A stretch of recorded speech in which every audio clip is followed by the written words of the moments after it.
आपल्या आईनंतर आपल्यावर जीवापाड प्रेम करणारा कोणी असेल तर ती आपली मुलगी आहे, लक्षात घ्या। मुलगी असली पाहिजे। ज्यांना मुलगी आहे भगवान परमात्म्याचे धन्यवाद माना की एक तरी मुलगी तुम्हाला देवाने दिली। मुलगी असल्याशिवाय मुलीचं प्रेम नाही कळत महाराज। मुलीसारखी मायाच नाही। तुम्ही थकून बागून घरी जेव्हा याल ना, लहानशी मुलगी जरी असेल तुम्हाला, धावत धावत माठाजवळ जाईल ना, त्या माठात अख्खा हात घालेल, ग्लासभर पाणी आणेल, धावत येईपर्यंत अर्ध ग्लासच्या खाली घोटभरच ग्लास मध्ये शिल्लक राहील, पण ते घोटभर पाणी जेव्हा तुम्ही प्याल ना, तुमचा दिवसभराचा थकवा निघून गेल्याशिवाय राहणार नाही। हे प्रेम केवळ मुलगीच देऊ शकते। नवे नवे मी तर इथपर्यंत बोलेन, मुलीशिवाय तुमचं मरणही चांगलं होत नाही का? मायबाप जेव्हा मरतात ना, लोक मुलीची वाट बघत असतात का?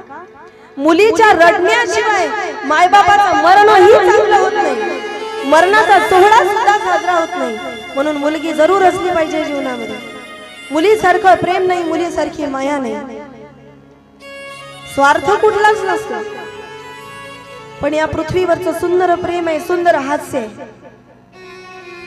म्हणून भाग्यवान माना स्वतःला, जर तुम्हाला भगवंताने मुलगी दिली असेल, आणि जर नसेल दिली तर समजा काहीतरी चुकलंय आपलं, देवाने आपल्याला मुलगी दिली नाही। मुलगी जरूर असली पाहिजे जीवनामध्ये। एखाद्या दिवशी आईच्या डोळ्यात जर पाणी दिसलं ना, त्या मुलीला कळतही नसतं का आपली आई का रडतेय म्हणून। तरी ती लहानशी मुलगी जरी असेल, आईच्या जवळ जाईल, तिचा फ्रॉक घेईल, तिचे डोळे पुसेल आणि तिला विचारेल, आई का रडतेय ग तू? तेव्हा आई खोटं सांगेल, अगं माझ्या डोळ्यात कचरा गेला, कचरा।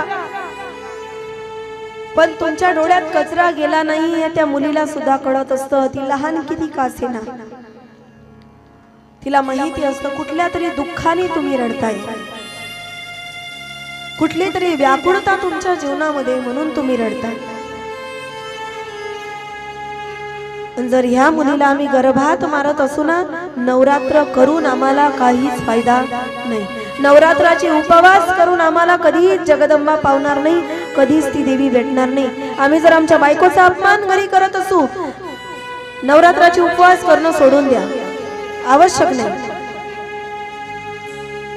ती जगदंबा पावावी असं वाटत असेल ना, नवरात्राचे उपवास नाही केले ना तरी चालतात, पण घरात आईचा, बहिणीचा, पत्नीचा, आजी असेल त्या आजीचा, स्त्री कुठलीही असो, ती आत्या असो, मावशी असो, काकी असो, तिचा सन्मान जरूर जीवनामध्ये करा।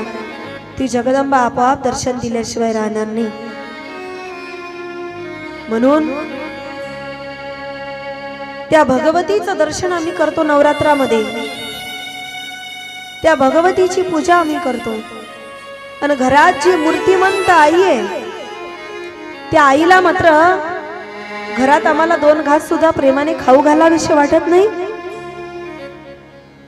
आज या जगातलं दुर्दैव काय सांगू तुम्हाला, आज कुत्र्याला बसायला फोर व्हीलर आहे, आज कुत्र्याला राहायला घर आहे, कुत्र्याला डोकं धुवायला शॅम्पू आहे, कुत्र्याला आंघोळ धुवायला महागीचा साबण आहे, पण मायबापाला पोटभर खायला सुद्धा मुलं प्रेमाने त्या ठिकाणी देत नाही किंवा प्रेमाने वागवत नाही। आज कुत्र्याची एकदाचं कुत्र नशीबवान आहे आमच्या मायबापापेक्षा। आज कुत्र्याची जेवढी काळजी घेतली जाते तेवढी मायबापाची सुद्धा घेतली जात नाही। पण मी सांगू तुम्हाला, शेतकऱ्याचे मायबाप कधीच वृद्धाश्रमात सापडत नाही। वृद्धाश्रमात सापडतात आपल्या शहरातील लोकांचे मायबाप, ज्याचा मुलगा ज्याने कलेक्टर बनवला, ज्याने डॉक्टर बनवला, ज्याने क्लास 1 ऑफिसर बनवला, ज्याने स्वतःचा मुलगा मोठ्या पदावर नेऊन बसवला, आणि त्याच मुलाला त्या मायबापाची लाज वाटायला लागली। धिकार असो आपल्या जीवनाला जर आपल्याला आपल्या मायबापाची लाज वाटत असेल तर। म्हणून नवरात्र जरूर करा, पण त्याआधी त्या भगवतीचा सन्मान करायला शिका जी आपल्या घरामध्ये। कथा कीर्तन हे केवळ मनोरंजन करण्यासाठी नसतात, आणि मनोरंजन म्हणून जर आपण करत असू ना, तर त्या कथा कीर्तनाला काही उपयोगही नाही। या कथा कीर्तनातून आपल्या जीवनामध्ये काहीतरी परिवर्तन झालं पाहिजे।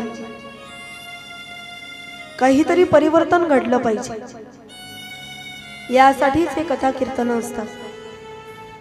आणि म्हणून ज्ञानोबाराय सांगतात, देवाला सुद्धा तुम्ही एका विशिष्ट चौकटीत बसून ठेवलंय. चौथी मोठकी पाहे आणि गणेशाचाची होय, चावदसी म्हणे माय तुझाच ओ दुर्गे. मग पाठी सोमवार पावे, बेलासी लिंगा धावे. मग हळूहळू श्रावण सोमवार येतो ना. श्रावण सोमवार दरवर्षी येतो का?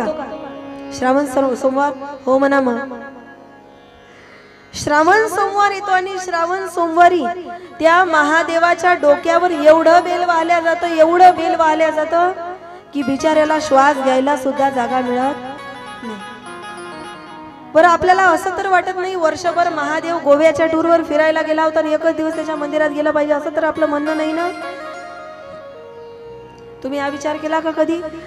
रात्र दिवस त्याच्या डोक्यावर पाणी टाकलं, त्याला जर सर्दी जाईल तर बिचारा सर्दी झाली तर कोणत्या दवाखान्यात जाईल महादेव?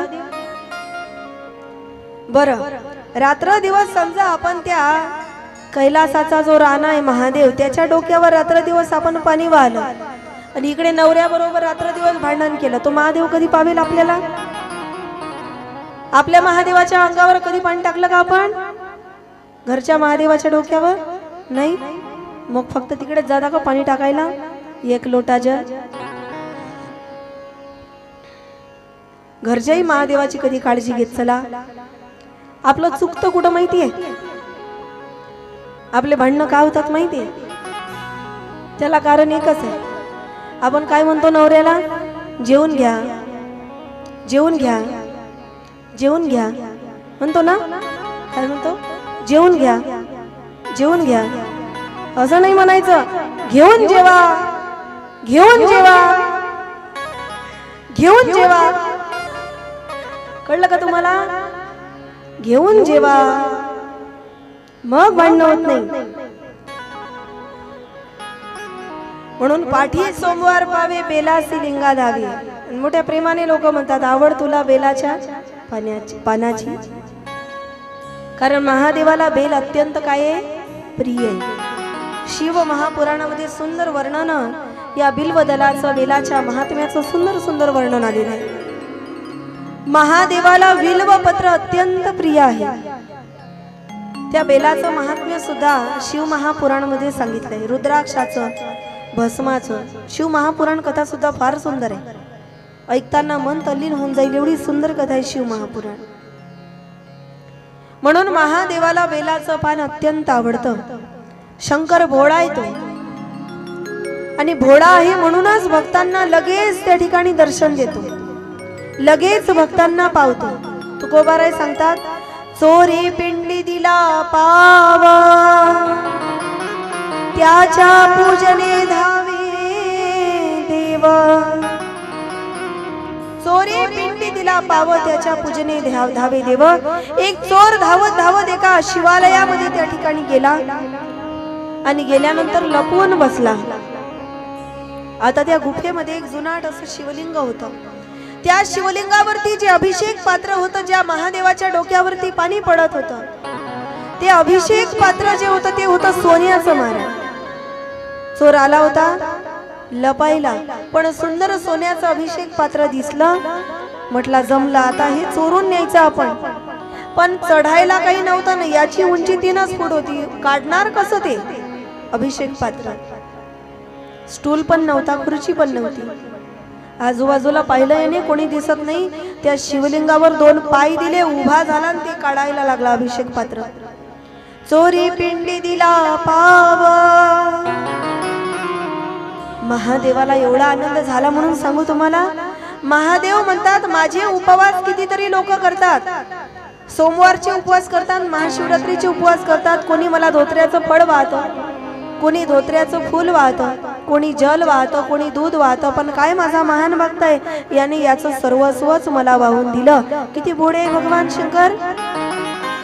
तो सर्वस्व वाहायला गेला होता का? सोन्याचं पात्र चोरायला उभा राहिला शिवलिंगावर. महादेवाला वाटलं याने मला सर्वस्व वाहलं. एवढे भोळे आहे. म्हणून बेलाच्या पानाची आवड आहे महादेवाला. भोळे शिव भोले भंडारी,